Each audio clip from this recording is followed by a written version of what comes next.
I think we'll go ahead and get started again. My name is Liz Seaton. I'm with the American Constitution Society, and we are very pleased to co-sponsor this event today, primarily with Lambda, but with a host of other organizations, including our Georgia Lawyer Chapter and the ACS Emory Student Chapter.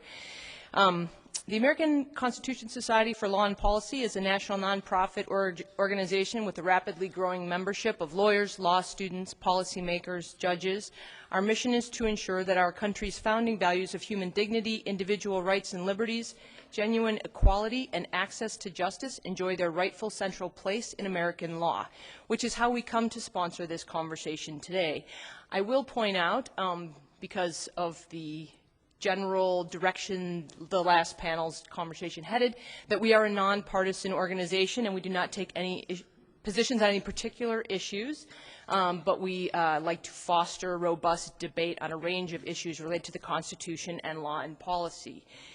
This panel, as you know, is called Looking Forward on Sexual Orientation and Gender Identity, Where Should the Law Go From Here? And it logically follows the previous panel, which is what happened over the last 5 years, specifically related to Lawrence versus Texas. I mean, from my perspective, speaking personally here, Lawrence versus Texas basically hit a little bit of a fast forward button in terms of what could possibly be achieved in terms of advances in the law on sexual orientation and gender identity.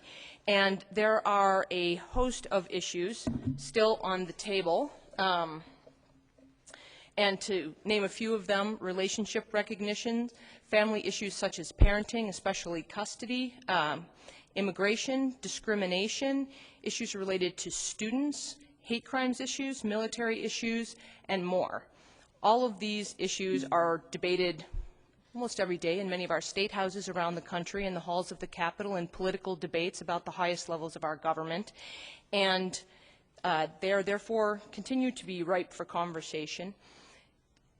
The panel that we have here today is our second panel here to discuss this in as forward-looking light as possible. That's their charge. And we have a distinguished panel of thinkers on these topics, and I'm going to, I think, introduce them one at a time as they do their initial presentations. I have some questions for them. We'll open it up for questions from you. On my immediate right, John Davidson, and I should say there are also biographies with more detailed biographical information about the speakers from the entire day on the table immediately outside, as well as some other materials if you'd like them. So I'll just give you the highlights.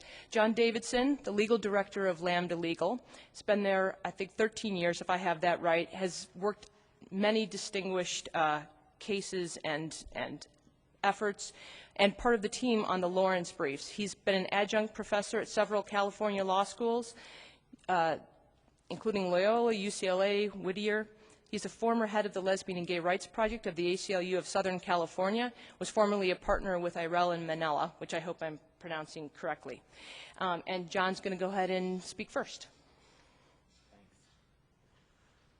In thinking about the future, I think we need to think expansively and try to be inspirational.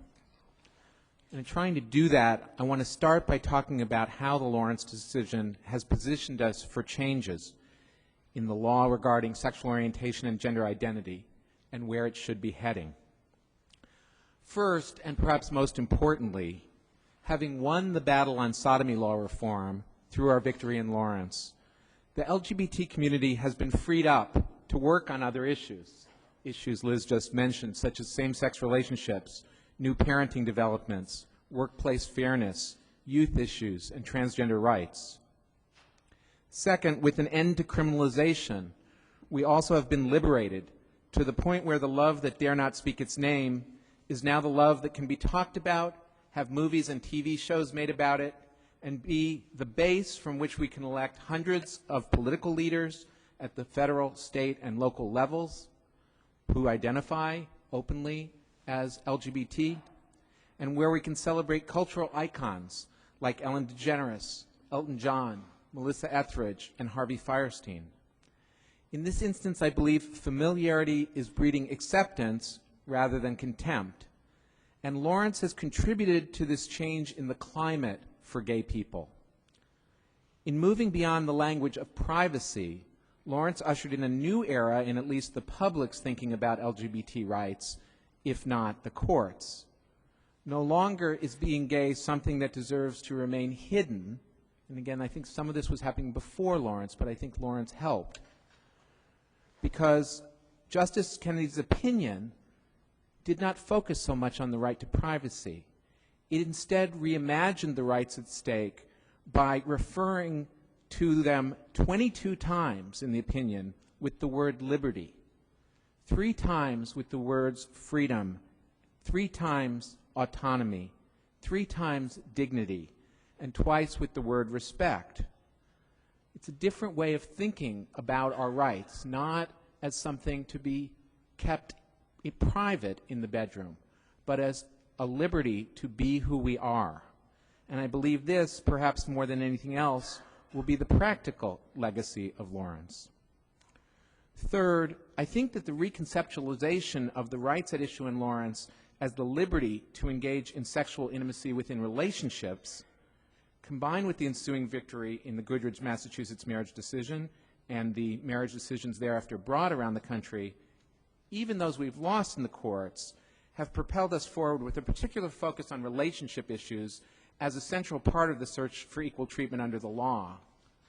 And I guess I would add to some of the things that people have already said that one of the things I think important about the O'Connor concurrence is that she rather easily recognized that treating same-sex couples differently than different-sex couples was sexual orientation discrimination.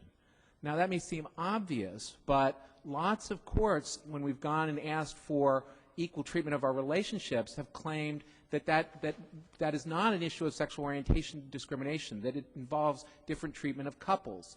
But she saw it easily as a form of discrimination against gay people. And I see that as one of the primary areas where the law should and will continue to develop from here. Now, as others have suggested, in the short term, much depends, what's going to make a difference is what happens in the upcoming election. That will decide the future of our judiciary in the long term. And with executive and legislative branches that are receptive to the struggle for LGBT equality, much can be done outside of the courts, and particularly the federal courts, which have grown increasingly hostile to LGBT legal claims as a result of prior administrations and current administration appointments. While judicial decisions can lead and even inspire, as Lawrence, I believe, has done, I do believe that they're more successful when backed by legislative and public understanding of the issues involved. So one guide I would give to where the law should go as far as sexual orientation and gender identity issues is that it should not just go to the courts. Now, the rate at which change has happened with respect to the law and sexual orientation and gender identity has been unprecedented in civil rights movements. The Stonewall Rebellion was less than 40 years ago. Yet in that period, we have moved from a point where gay people were thought of as criminals and had virtually no protection under the law to the point where we now have 20 states and the District of Columbia with sexual orientation anti-discrimination laws and 12 with express protection against gender identity discrimination. Just 20 years ago, that was true of only 1 state. And 10 years ago, we had half the number that we now have with sexual orientation protections and only 1 with gender identity expression protection. We have achieved marriage in Massachusetts, Canadian marriages honored in New York, civil unions in Vermont, New Hampshire, Connecticut, and New Jersey, broad domestic partnerships laws in California and Oregon, and more limited domestic partnerships laws in Washington, Hawaii, Maine, and the District of Columbia. Even 10 years ago, there were no such protections, none. Indeed, at present, more than 23% of lesbian and gay couples live in jurisdictions which now have broad state protections similar to marriage, and almost 35% live in a jurisdiction with some protections. We now have 10 states in the District of Columbia where there are statutes or appellate decisions approving second parent adoptions, and 15 more where such adoptions have been granted at the trial court level. Out of 45 states with hate crime laws, 32 now cover sexual orientation, and 11 of those also cover gender identity-based hate crimes. As famed author Lillian Faderman recently said, I believe the glass is more than half full. And I mention all that because I think in thinking about where the future can go, we need to see where in a generation we have come. And we need to think that there is a lot that can and I believe will happen because the generation to come sees LGBT issues so differently. And I think the Lawrence case has helped in that progress forward. Now, there is, of course, still a long way to go. We still have no federal law prohibiting either sexual orientation or gender identity discrimination. And state protections that exist are of little help to those in 30 states with no sexual orientation discrimination and the 38 without statutory protections against gender identity discrimination. While 19 jurisdictions provide some rights to those in same-sex relationships, 31 still provide none.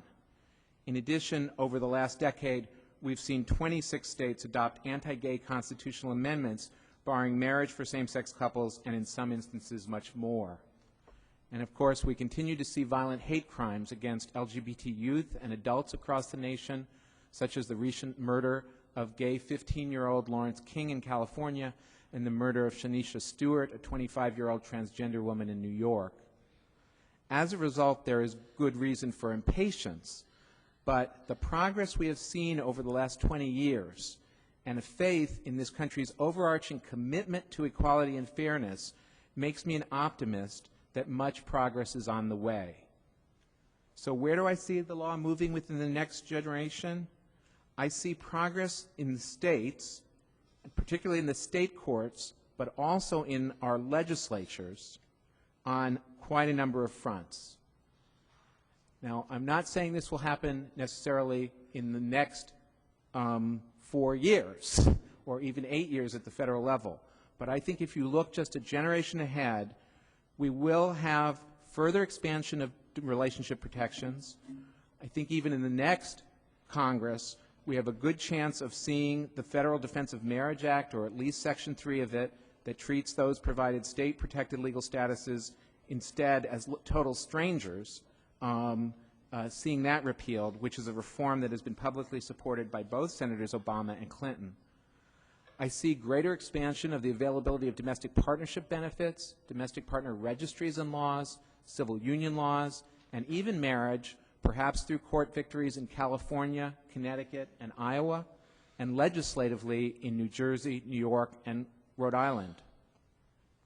I see laws providing protections to same-sex couples outside of marriage, and I see an end to federal policies that heartlessly divide the families formed by binational couples. See, I told you I was optimistic. I see further expansion of state employment, housing, and public accommodation protections. I see the possible enactment of a fully inclusive Employment Non-Discrimination Act and a repeal of Don't Ask, Don't Tell military policy, again, more likely in legislatures than by the courts. I see greater protections of the rights of LGBT parents and their children, particularly as further advances are made in reproductive technology. I see greater protections of student rights to form gay-straight alliances, to be free from anti-gay harassment and bullying, and to engage in free speech activities on campus. I see greater protections of the rights of youth in out-of-home care. Finally, I see more states with protections against hate crimes and harassment based on sexual orientation and gender identity and expression. You'll see that a lot of that is not so much about doctrine. It's about where I think Lawrence has positioned us. It's about what I think the direction of the country is going in. Where the law should go is in the direction embodied in the nation's highest aspirations for itself. As it's been said, there is a gay agenda, but it's not the one alluded to in Justice Scalia's dissent. Instead, the real gay agenda is equality and fairness, and I believe it is America's most noble agenda. I want to suggest that for a glimpse of the future, one might look at where other nations have gone and the guarantees of international conventions on human rights, which prohibit discrimination which has the purpose or effect of negatively impacting a particular minority group, which requires effective remedies for any damage suffered as a result of such discrimination, and which require government institutions to provide effective protection to those who would be harmed by such discrimination. And I want to close my remarks with a reminder. In doing this work, we need to remember those most in need, including people of color, immigrants, transgender people, and the poor. In all the work we do, they cannot be left behind.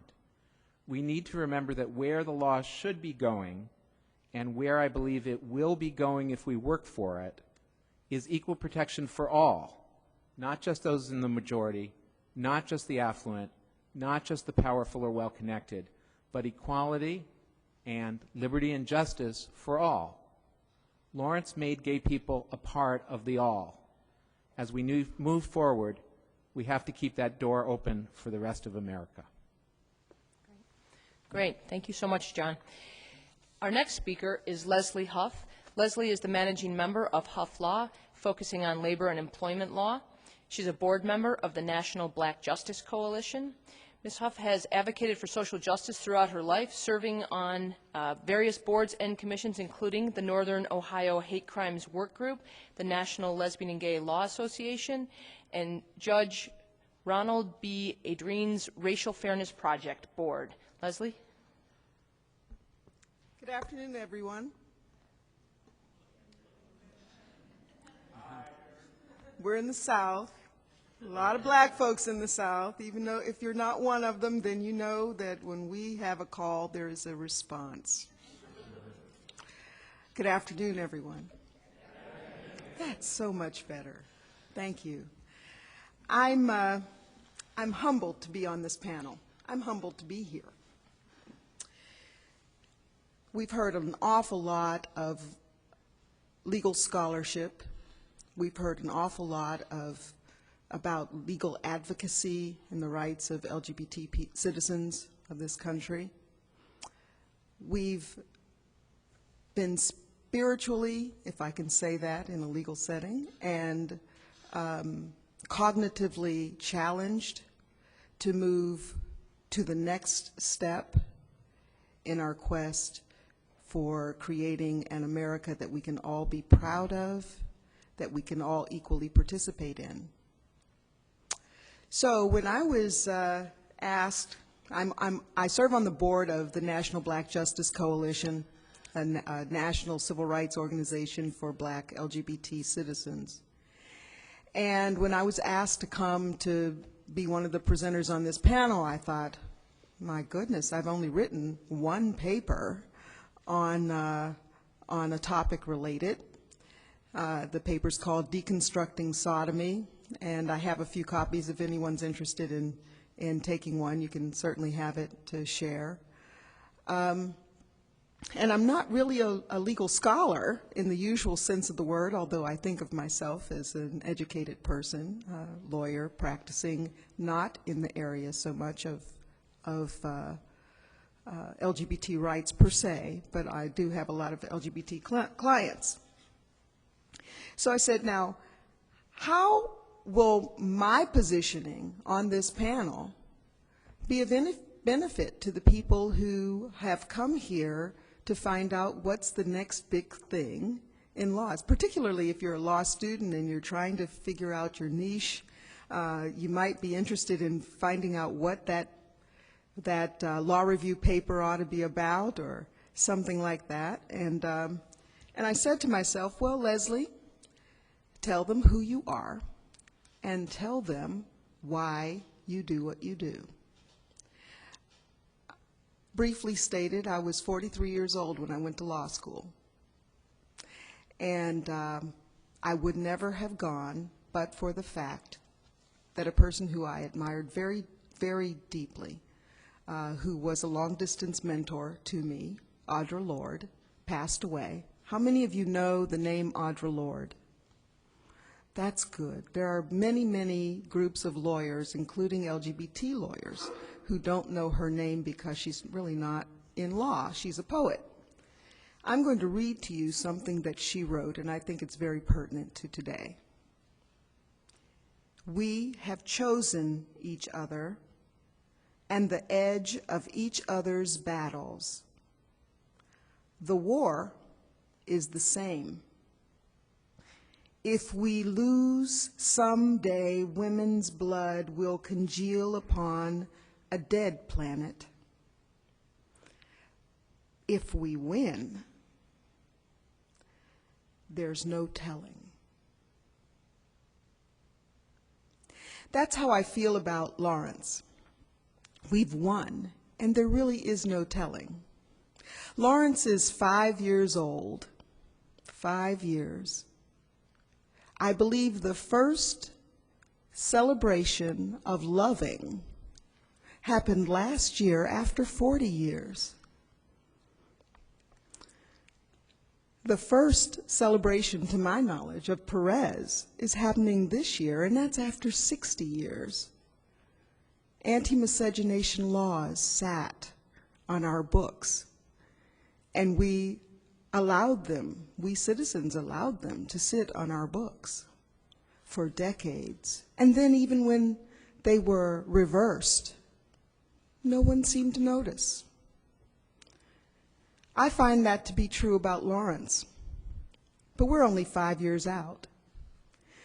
When I wrote my deconstructing sodomy paper back in 1996, I think, my lesbian friends, including my partner, who now is my partner of 25 years, said, "What on earth are you writing about sodomy for? Don't you know women don't do sodomy?"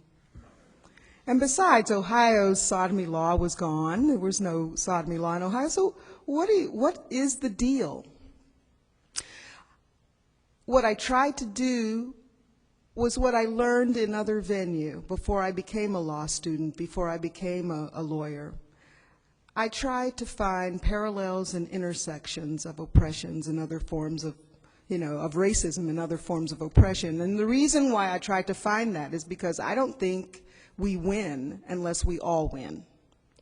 So if you look at ENDA, for example, one of the delights of my life was to see organizations that stood up and said, if we all don't get it, we don't want it. That is the vote in Congress. The non-inclusive ENDA was about ready to be moved on, and many organizations, and if you're not familiar with this, many organizations said, no, we don't want it that way. We don't want to leave the T out of our freedom. And so I wrote this article, to talk about the parallels and intersections. I compared Hardwick to Dred Scott. Not because they were doctrinally similar, certainly not because they necessarily used the same words, although they were pretty doggone similar in their point of view. But I compared Dred Scott to Bowers v. Hardwick. The black exception, the gay exception. You have no rights that we're bound to respect. You have no rights that we're bound to respect. And I look toward a future where maybe Brown versus Board of Education 1 would sort of emerge as something that we would find ringing a bell in LGBT culture. And then I started thinking about Brown. This is all by way of looking to the future. And I thought to myself, if I were deciding Brown, or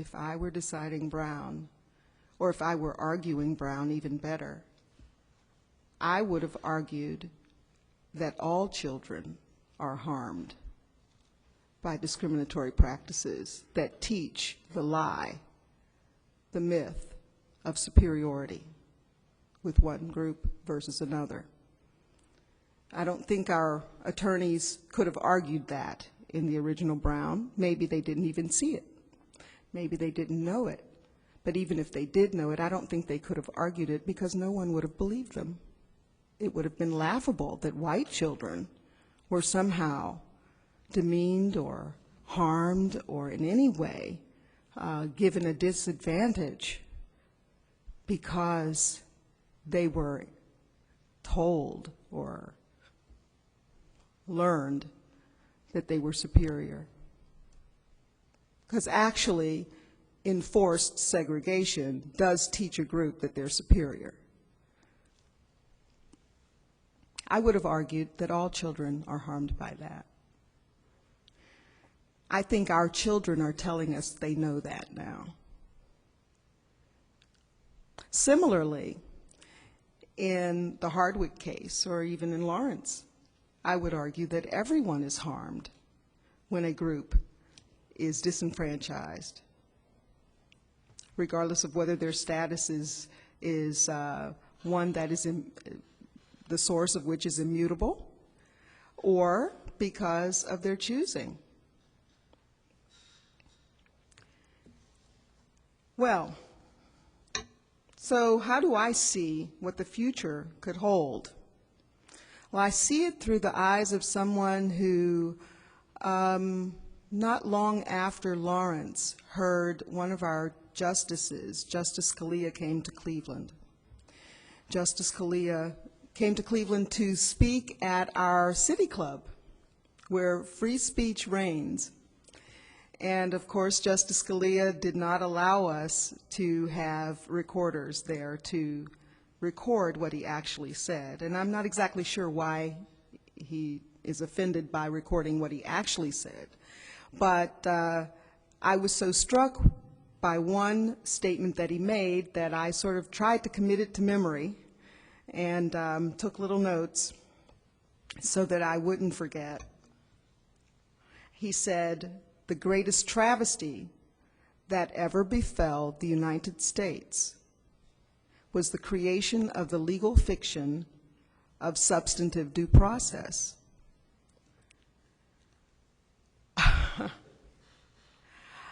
Now, for you legal scholars, that may not really hit you in the heart because you know what his writings are about and you know what he's said in the past and all that, but I almost fainted. I almost fainted because it was my understanding that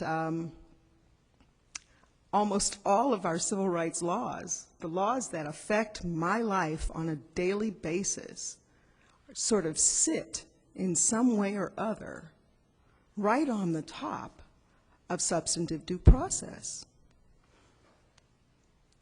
So needless to say, I was mortified to hear him say something like that and to see the reaction or lack thereof in the community of lawyers that filled the auditorium where he spoke.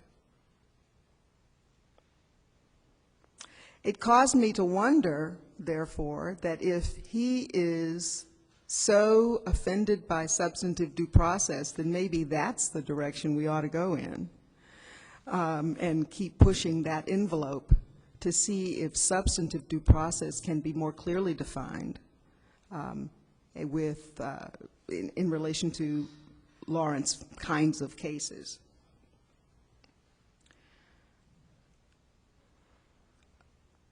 But the fact of the matter is, if we keep talking up to our, if we keep talking up toward our justices, but not down or laterally to our friends and neighbors and colleagues and associates and mothers and cousins and daughters and sons about these matters, we will find that the movement will be stilted. What I did in my thinking about this case and the future of it Which was I to think we might need to hear you wrap that up in about 1 minute so we can continue our conversation. Sure. What I did was to compare the civil rights cases that were racially based civil rights cases and thought, how did the change happen? And I think the change happened politically. I don't think the change happened from the top down. I think the change happened from the bottom up. And so I'm calling upon the attorneys and the law students who have a sense of themselves that LGBT rights are important to the health and beauty of the United States, I'm calling on you all to talk to each other and to not just talk to each other, but to talk to your families and your friends and your neighbors, because that's where the change actually occurs. And we push our government to change based on what the people believe. Great. Thank you very much, Leslie. Sorry to have to No problem.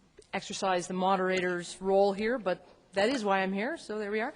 Our next speaker is Lynn Hogue, brings a slightly different perspective from our previous two speakers. As you'll see, Lynn graciously agreed to join us today. He is a professor of law at Georgia State University College of Law.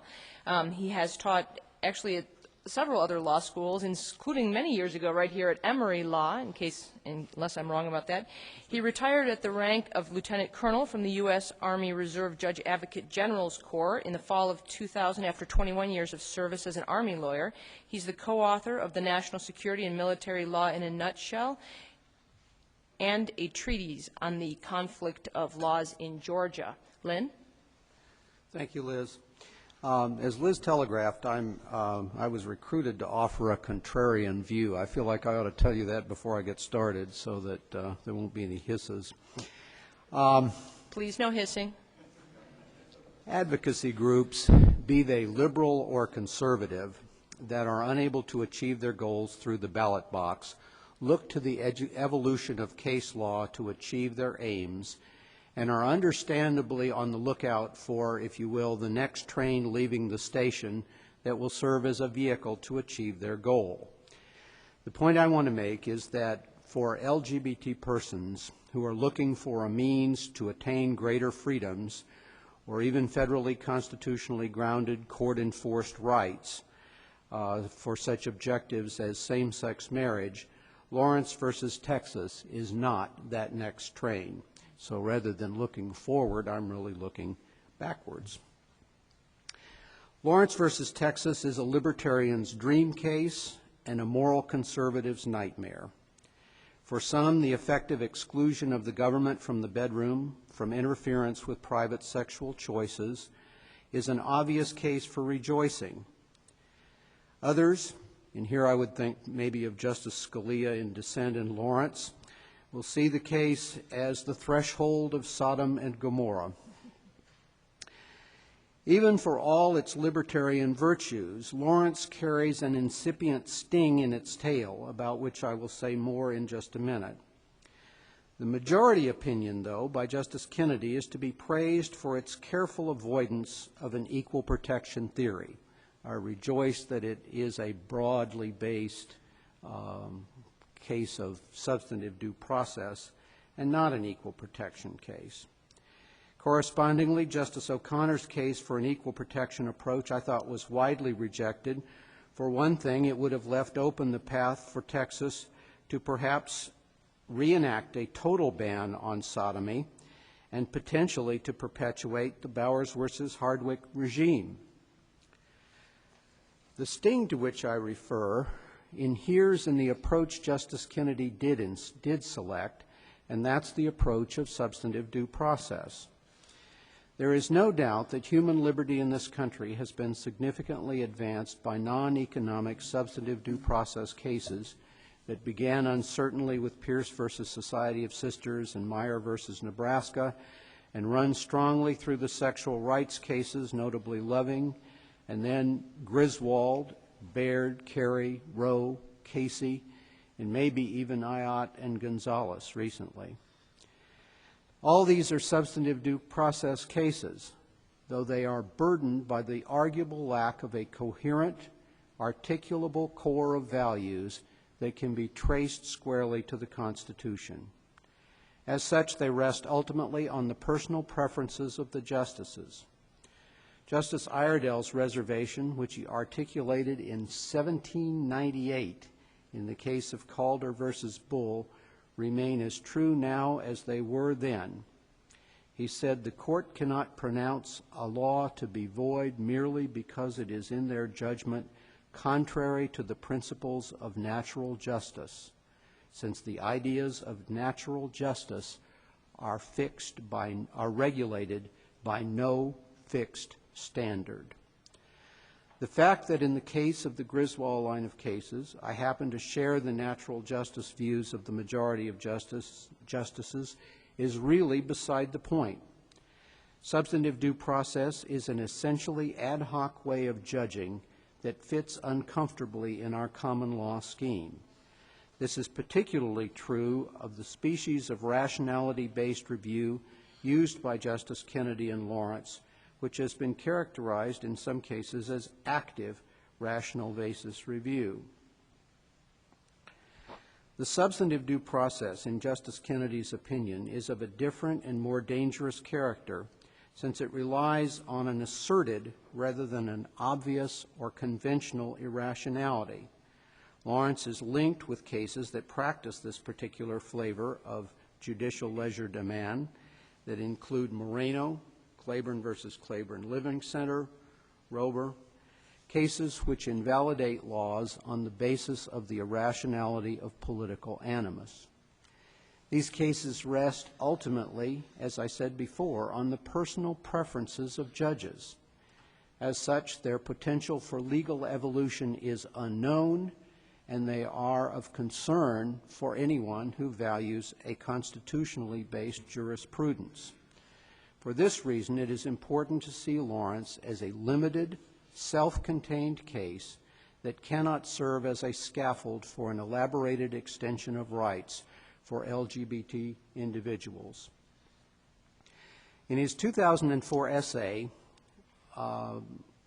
Professor Larry Tribe identifies, along with Lawrence, two other cases, Brown versus Board of Education and Roe v. Wade, which he says are the only two decisions since 1937 that seem remotely comparable to Lawrence in their cultural significance. I would say these cases are appropriately grouped, I submit, for reasons far surpassing their cultural significance. They share limitations which suggest why Lawrence will continue to enjoy the limited significance which was intended by the court that decided it. First, Brown and Roe. Both of these cases are, despite their epical character, limited cases. Brown's limits are too well known to require any kind of extensive discussion here. Brown, as Herbert Wexler long ago suggested, lacked a skeleton of neutral principles, and subsequent efforts to supply a rationale apart from its central holding that governmental segregation is forbidden have been unsuccessful. That Brown was a brick made without straw was apparent early on in a series of per curiam extensions of its rule.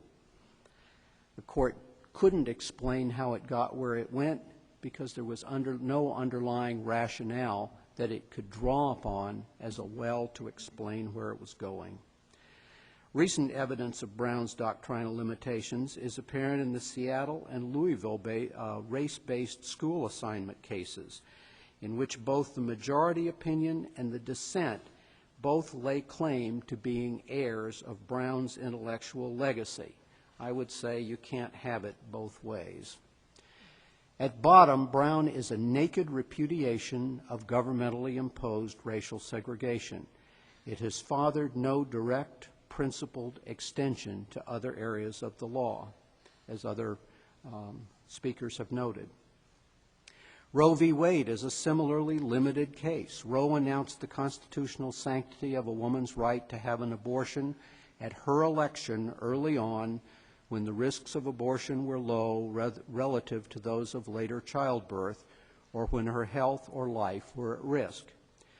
Even the transmogrification of Roe in Casey, with its substitution of an undue burden standard, did not substantially alter the contours of the right announced in Roe.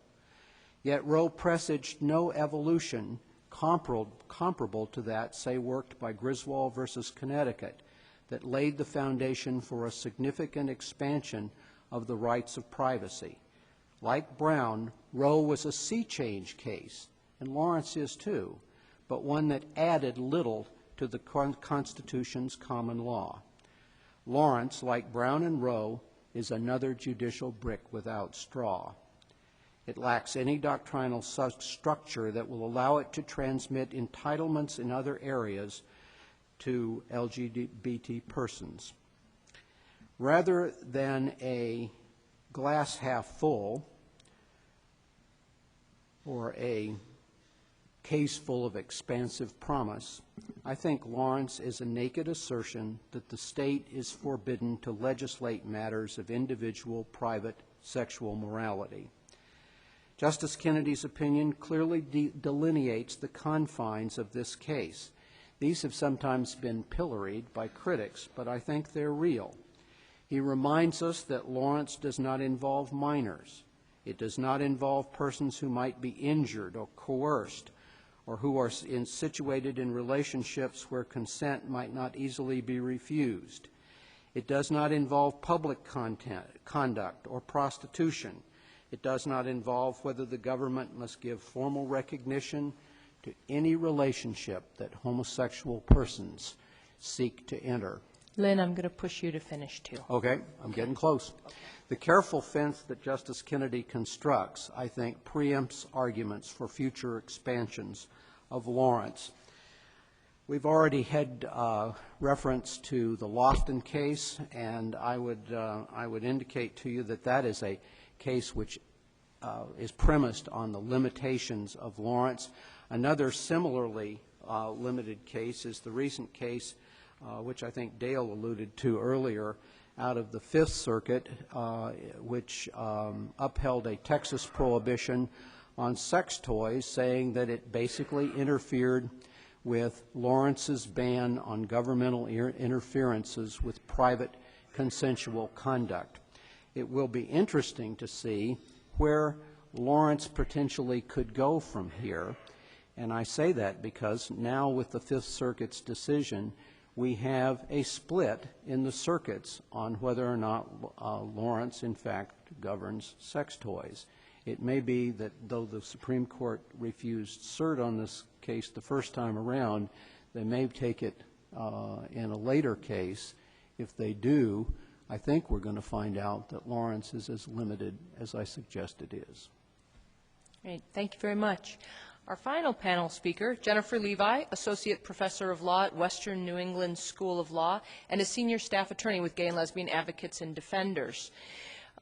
At GLAAD, Jennifer was co-counsel in the Goodrich marriage case, the Massachusetts marriage case, and she was an early and successful state and federal litigator on transgender issues. She serves on various committees and boards, including the Transgender Law and Policy Institute, where I am also a board member, and actually on June 1st, she's flipping her areas of responsibility and spending more of her time working on a new transgender rights project at GLAAD and paring back a little bit her teaching. So, Jennifer?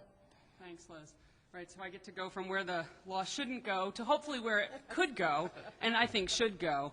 And I'm really moved by Leslie's point and remarks about there is no telling, because I do think of this as an opportunity to tell some of what has happened in really positive, tremendously positive ways in the aftermath of Lawrence and the possibilities for litigators going forward. I thought it was interesting in terms of the characterizations of the outcome in Lawrence during the last panel, because I felt as if so much of the sunshine was buried in the comments and disappointments, given some of the, I think given Lofton, right, people felt really disappointed about the possibilities that Lawrence seemed to offer, and yet I'm really struck at some very significant changes in the courts that have resulted in the aftermath of Lawrence. And in particular, there wasn't much discussion about the family law context. I've been, actively involved in custody disputes where even in states without sodomy laws, the reference to the fact of parents engaging in criminal conduct absolutely colors the outcomes in custody cases in family law courts.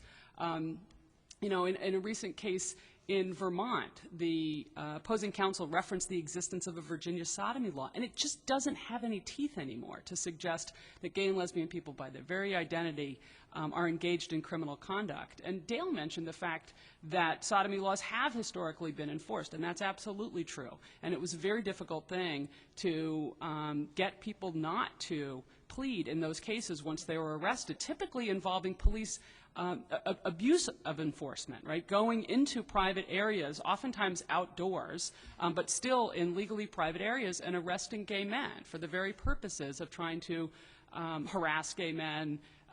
And there was really so little that we could do sometimes in response to those kind of calls. And now we can do a huge amount more with police law enforcement in those areas.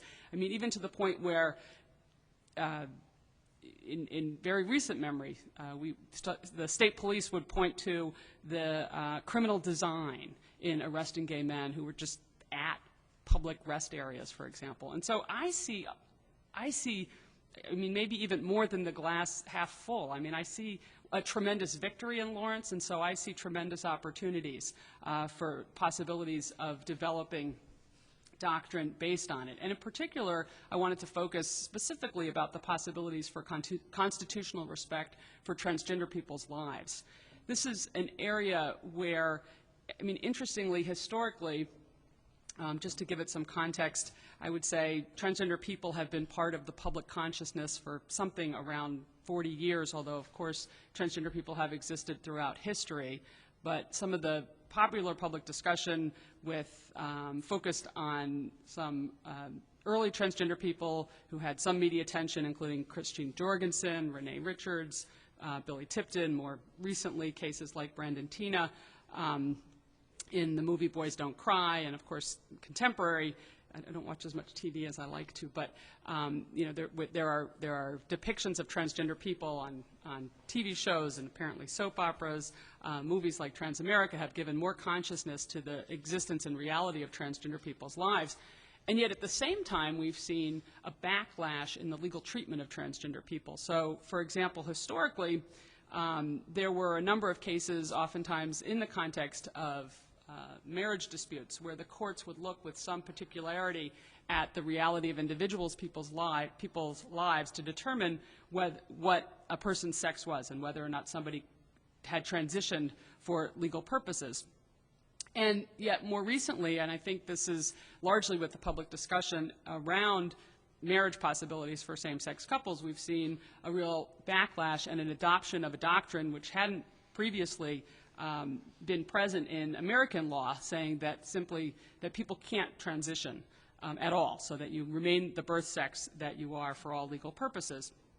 And actually two recent cases, one out of Texas and one out of Kansas, even incorporate sort of this language of the divine allocation of a person's sex. And I think that Lawrence contributes to this in a positive way in a couple of different ways. So one is that the liberty right that was acknowledged incorporates aspects of human identity. There was some discussion, and I think John talked about it a little bit, and the prior panel talked about it some as well. Justice O'Connor specifically rejected the conduct status distinction that the state of Texas offered to suggest that the Texas law didn't criminalize gay people's lives, but rather just prohibited particular conduct.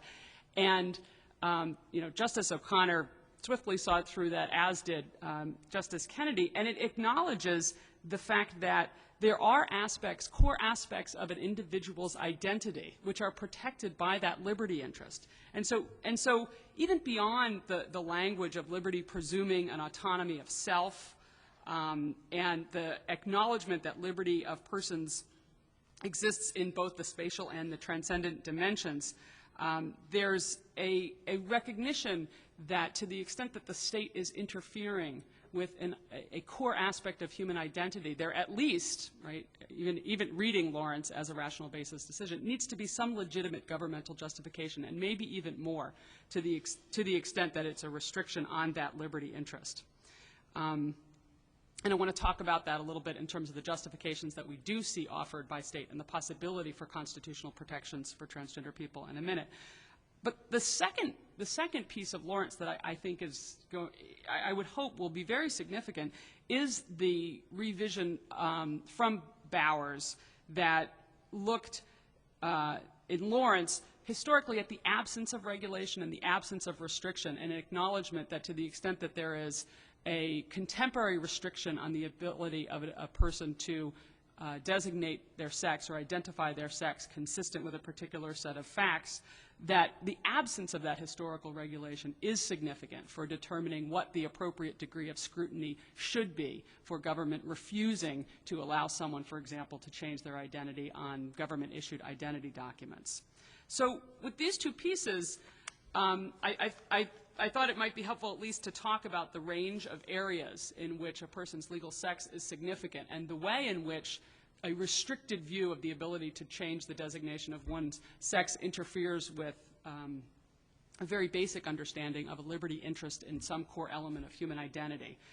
So if you think about the areas in which a person's legal sex is relevant, there is, of course, marriage, and that is where we've seen a number of these cases litigated. But beyond that, there's also the issuance of identity documents that also significantly impact the right to travel, and that includes identity documents like birth certificates, driver's licenses, passports, Social Security designations, and others, depending on the local laws.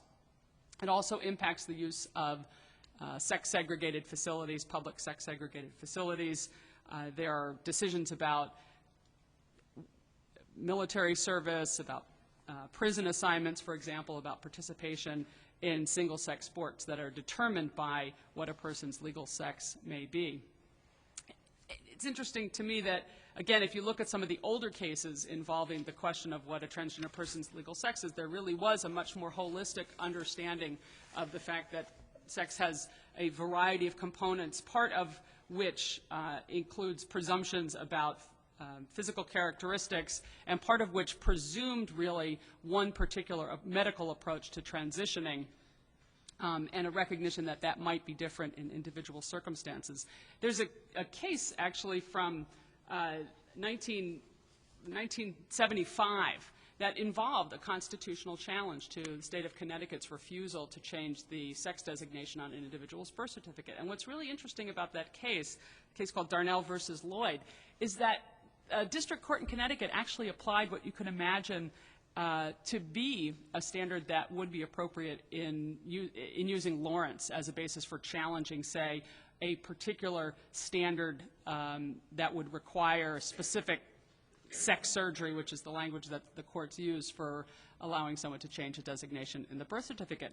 And what the court did is analyzed the challenge through what I understand as the equal protection strand of due process analysis, right, which is that if government allows you to change designations on birth certificates for a wide variety of reasons, then prohibiting you or having an unduly burdensome standard for changing a sex designation on a birth certificate to the extent that it impacts a liberty interest is subject to a heightened standard of scrutiny without specifying even whether it's a heightened rational basis review or something stricter than that.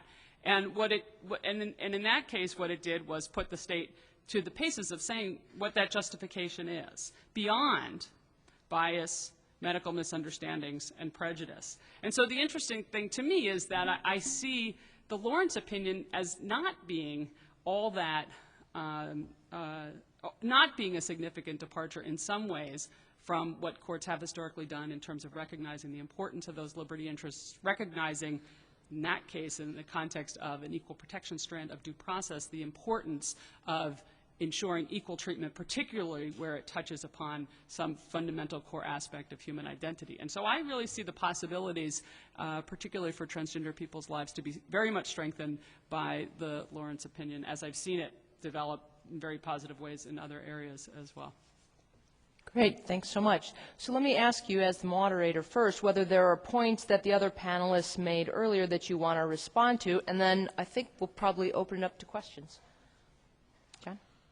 I just wanted to say that those who condemn substantive due process as having no grounding in the Constitution, I think ignore the very text of the Constitution's protections in the Fifth Amendment and the 14th Amendment that specifically guarantee the people due process.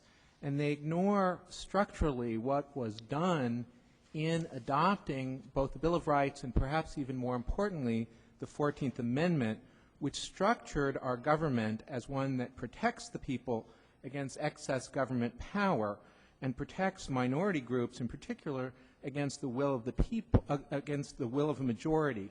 And I think that that Lawrence was a recognition that there was a right, that we were protected against government interests, that there was liberty and a sense of dignity and autonomy that the government simply could not ride over, and that is part of what the protections in the Fifth Amendment and the 14th Amendment did, and that I also would say I think there is nothing wrong with appealing to the courts. The courts are the body that enforces the promises in the Constitution, and that what is in the Constitution is profoundly counter-majoritarian in many ways. It put limits on what the majority can do, and it does that as the highest expression of the people's will, because that is what the Constitution is. Others? The problem with substantive due process, which we should, I think, shouldn't forget, is that it had a shaky beginning with economic due process. And students, I think, probably find the pillaring of that tiresome. Over the years, I think I've concluded that. It's certainly not very sexy.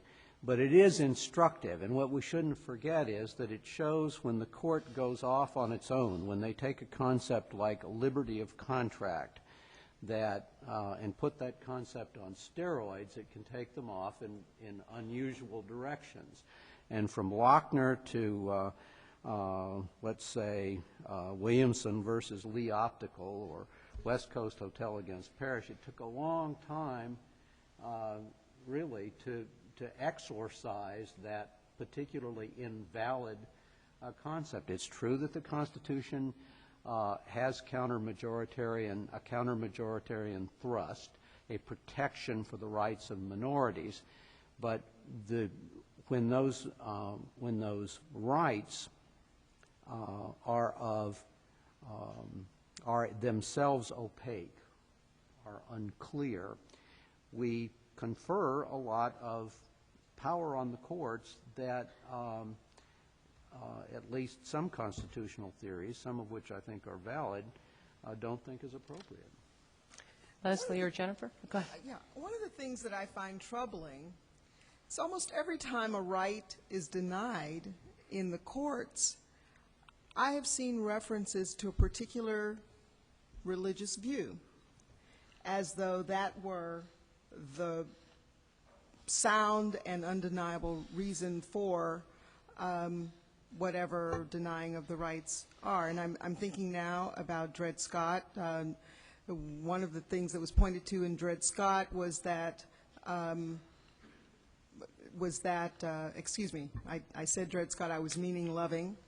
The notion that God intended a certain way for us to live on this planet, and if God intended that, then, you know, it's a natural law kind of argument that if God intended this, the separation of the races, then there should be no race mixing in marriage. The same thing was true in Bowers v. Hardwick, where there was an argument that, you know, God said. And regardless of what an individual's perspective is around the issue of religion, it seems to me that we're fairly clear that the Constitution says that the separation that our government shouldn't have a particular point of view about religion, and certainly shouldn't push that point of view on its varied citizens. I guess where I'm going with this is to wonder how courageous we can be as attorneys and counselors at law in our pushing the envelope to a society that's far more accepting of the diversity that is the reality of our cultures. And Jennifer? that would be the question I'd ask you. What mechanism would you use as an attorney to make that goal happen? It really doesn't trouble me so much that you're avoidant of using substantive due process. But what would be your modus operandi? How would you do it? Well, I think it's been well suggested that probably the courts are not the best place to turn, that a change in public opinion and an appropriately drawn legislative response is the place to go. I think about Dr. Martin Luther King. He drew on religious sources, and he helped to inform the civil rights movement with not only a natural rights foundation, but also a religious foundation. And that, as much as anything, I think, set in motion a lot of the civil rights legislation that came about. He also used the courts. If it hadn't been for the courts, he certainly wouldn't have had very much mileage in talking with a bunch of African Americans, mostly in the beginning, saying things to them that they already knew because they sort of enlisted him, for support. I'm gonna let Jennifer jump in. Sorry.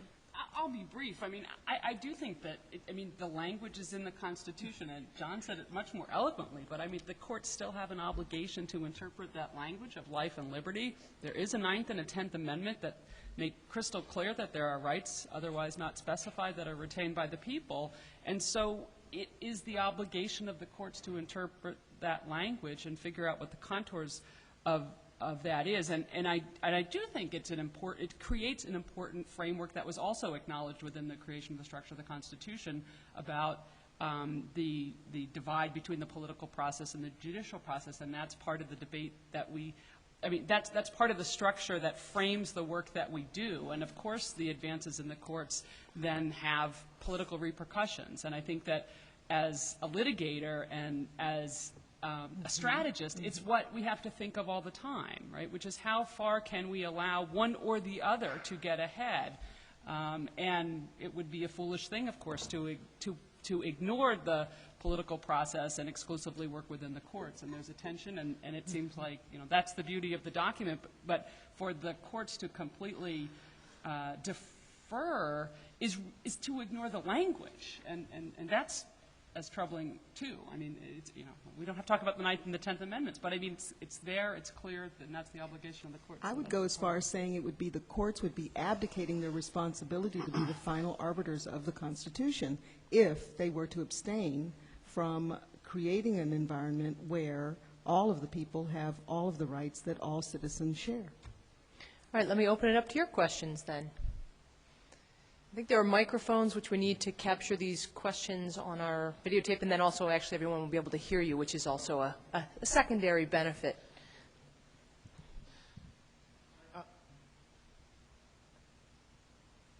Hello? Yep. I am going to move away from what most of you have been talking about, and I need to back up to Professor Hoag's reference to the Fifth Circuit sex toy case. I read the headlines, but I'm not clear on what the court decided there and how they came to their decision. Could you talk a little bit about that? Well, it's an interesting case because what was at issue were two claims. The plaintiffs were people who were in the sex toy business. One a local business and one who sold sex toys over the internet and was subject to prosecution under the Texas law, which treated these basically as obscene devices that they could ban. The court focused in its decision on the rights of people to obtain and use these, and said this is not a case about commerce in sex, but instead is about an individual right of sexual practice, which was protected clearly under the rule of Lawrence. And what's interesting is that the 11th Circuit took the exact opposite tack in the case that they decided. They decided it was all about the commercial dealings in these devices and that presented no fundamental right. Lawrence was not applicable, and therefore the defendants lose. I think the Texas case is the better decided case. I think it is the better application of Lawrence. You'd gather that I would think that from what I had to say. But I sincerely believe that, and I also think that it does nicely pose the question of what is Lawrence all about? Is Lawrence about a right of folks to engage in sexual activity free from interference from the state, as long as it falls outside of the limited range of regulable activity that was carefully defined in Justice Kennedy's opinion, and actually provide a coherent protection for activity. I think the 11th Circuit missed the boat in the way they ruled. Does that answer your question? John gave me the high sign that he has something to say on this topic as well. So I just wanted to say that the view that that was expressed that somehow this was different, it was in the commercial context, I think ignores Griswold, because Griswold was a law about the sale of contraceptives, and that was challenged by people who wanted access to those contraceptives, and that seems to me a very clear parallel that exists in the body of law here. And so I think that obviously we disagree, but I think also that people who emphasize what Kennedy said was not at issue in Lawrence doesn't mean it's not at issue in the Constitution. all right. Just to pick up on something that John said, John, I think you misread Griswold. As I recall, Griswold was not about the sale of contraceptives, but it was about the use of contraceptives.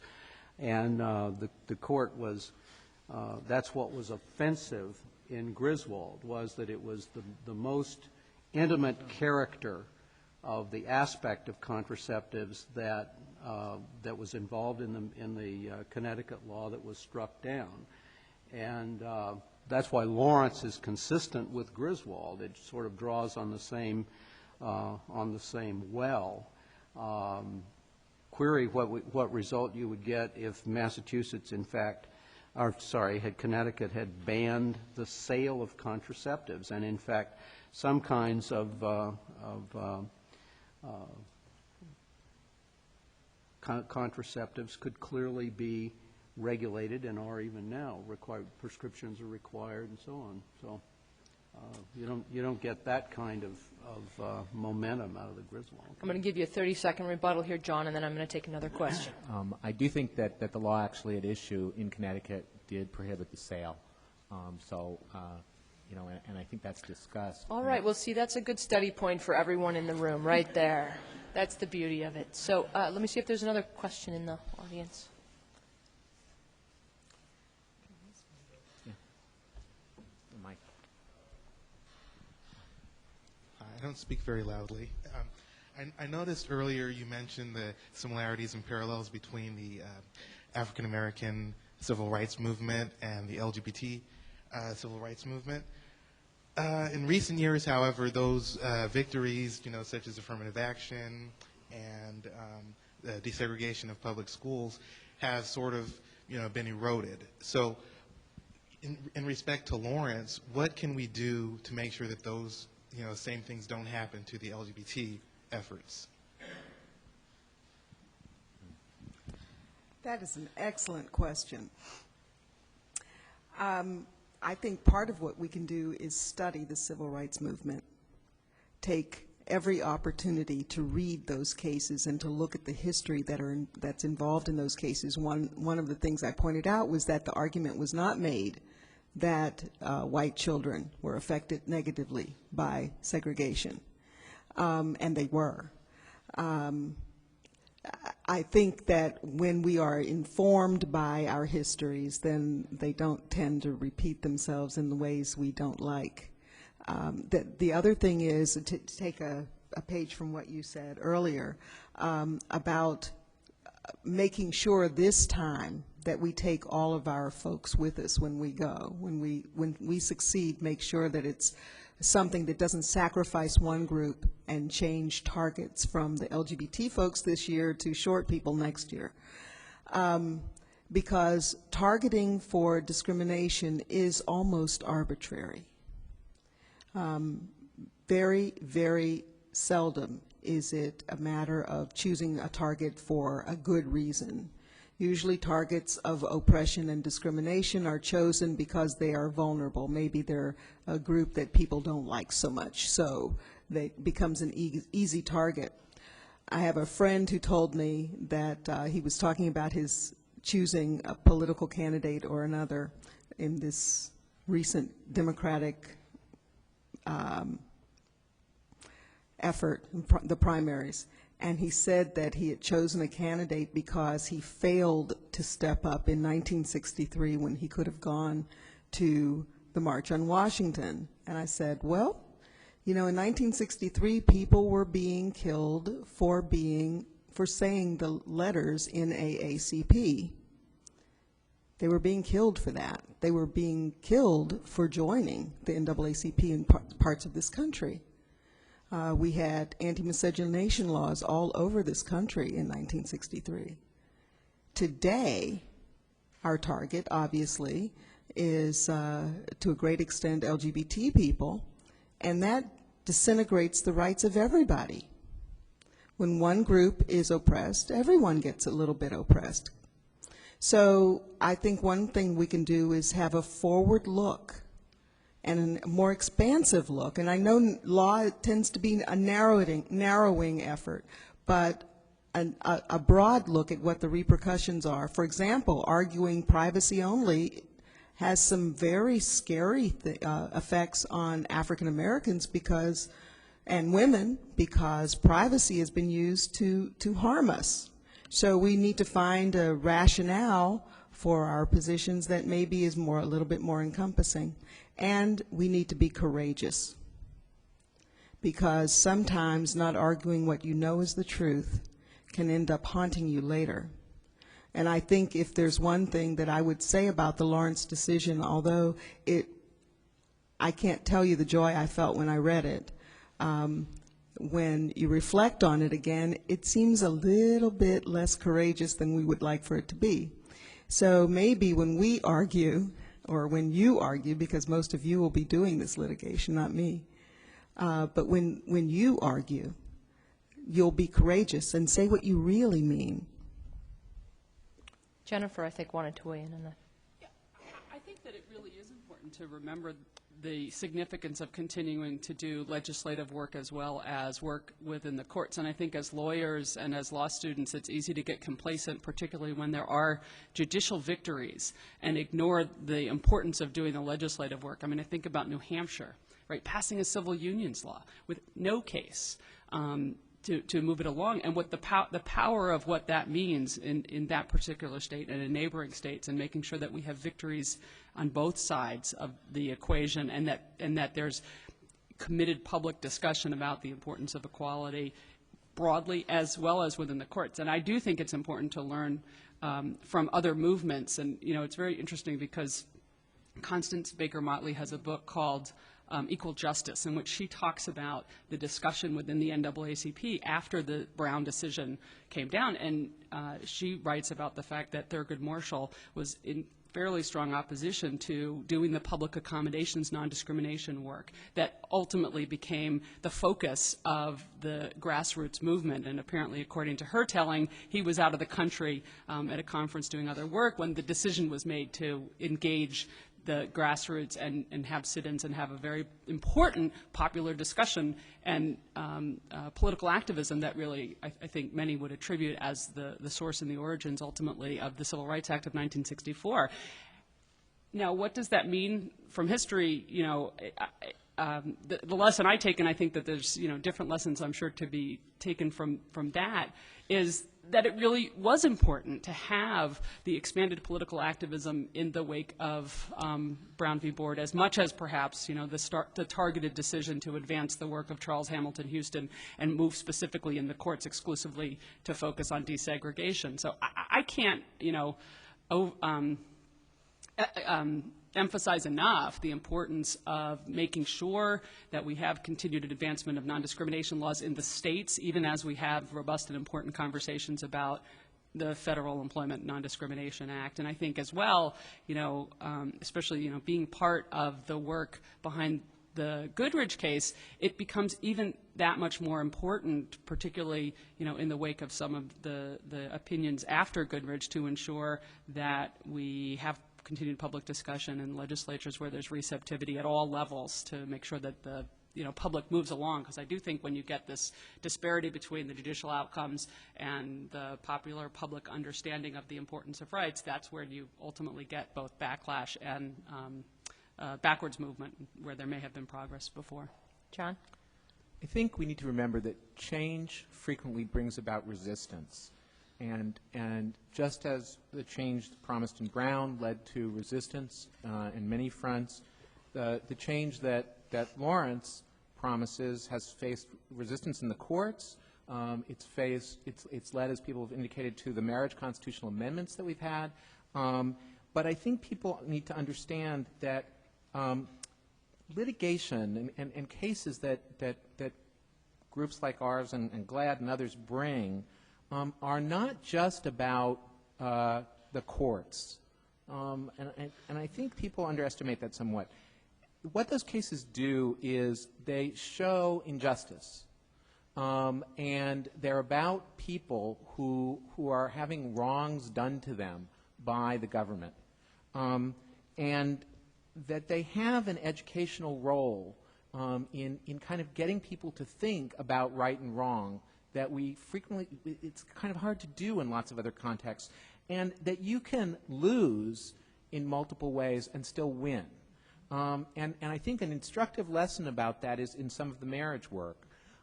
In Oregon, there was, what was going on in the courts led to some resistance, obviously in the form of a constitutional amendment there that mooted out that case.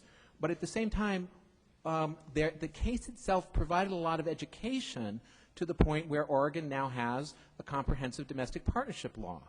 In Washington, there was a loss at the Supreme Court, and yet we've now seen the adoption of a domestic partnership law in Washington that was just expanded to include 147 other rights, including community property. In New York, we had a loss at the High Court, and notwithstanding that, a marriage bill has passed through the Assembly.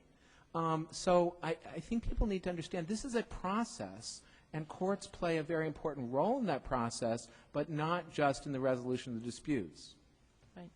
Is there one more? Question. Carolyn's bringing the mic down.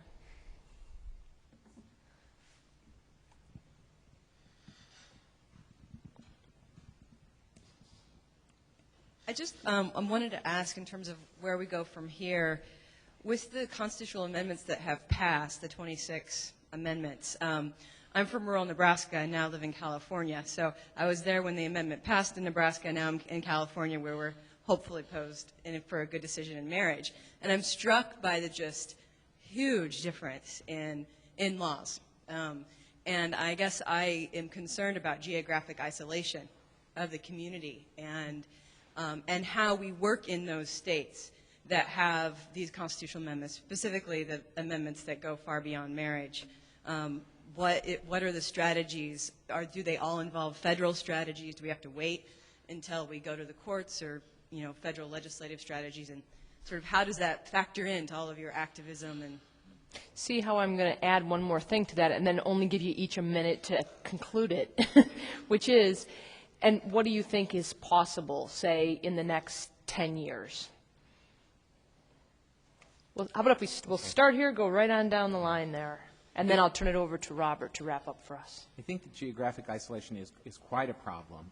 I think part of it then is, well, what can you do at the federal level if you've lost your options at the state level? It's one of the reasons why the Employment Non-Discrimination Act is so important, because that will provide some federal employment protections throughout the United States.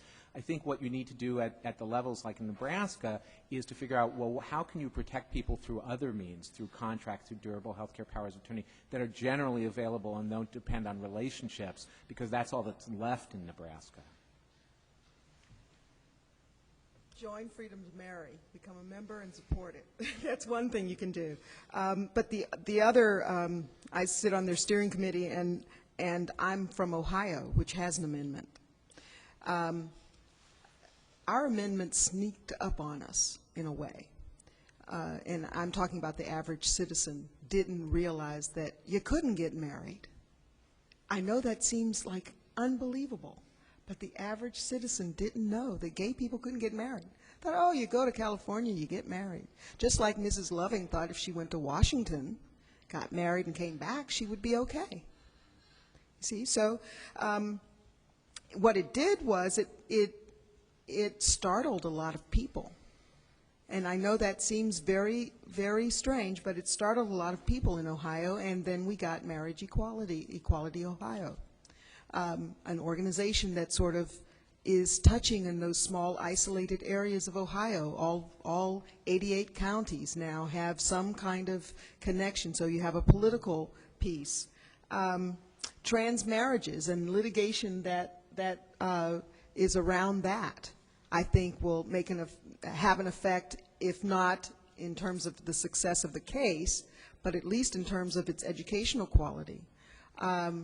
So in areas of the country that have, let's say, a less informed understanding of what equality means, that have passed these amendments, I think ground up working from the ground up is the way to push it forward, and elect new legislators, for example, who can make changes happen.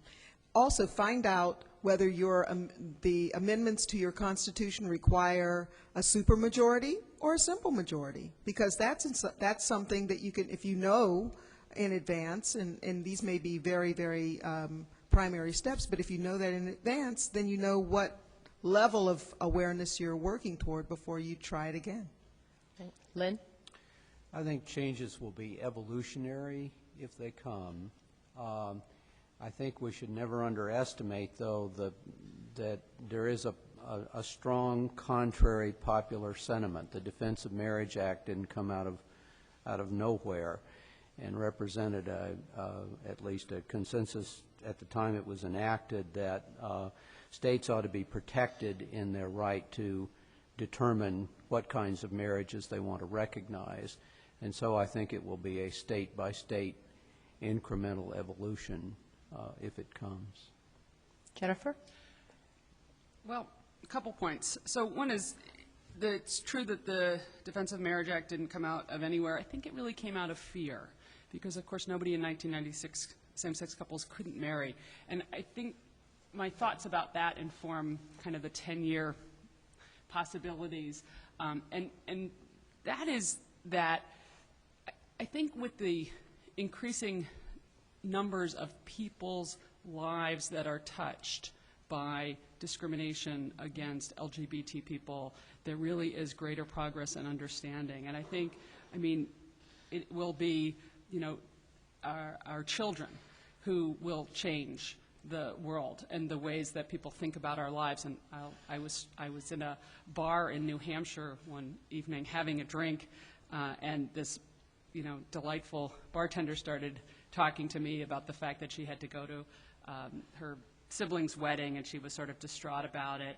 And she said that, you know, it was sort of something that she I don't know, for different reasons related to her family, she wasn't comfortable. And just in the conversation, she referred to the fact that she had two moms. And it wasn't the point of the conversation. It wasn't a focus for her. It was completely unrelated to the conversation we were having, and it was not my presumption at all that she had two moms. And I realized in that conversation the ways in which the world for our children, in part because of the numbers of LGBT families that are present and that are increasingly provided the government protections by the government, will change the discussion in the future. And I also think the growing numbers of states that acknowledge and recognize relationships, and, you know, the fact that We are all connected in a global world that also includes the internet, for example, for different ways of organizing, particularly in geographically isolated areas, means that it's almost impossible for anybody in 10 years not to be touched by discrimination against LGBT individuals, and I think that will move the entire ways in which we think about these issues. Great. I'm going to invite Robert to come on up and join us. In the meanwhile, please thank me for, join me in thanking our panel for this interesting discussion.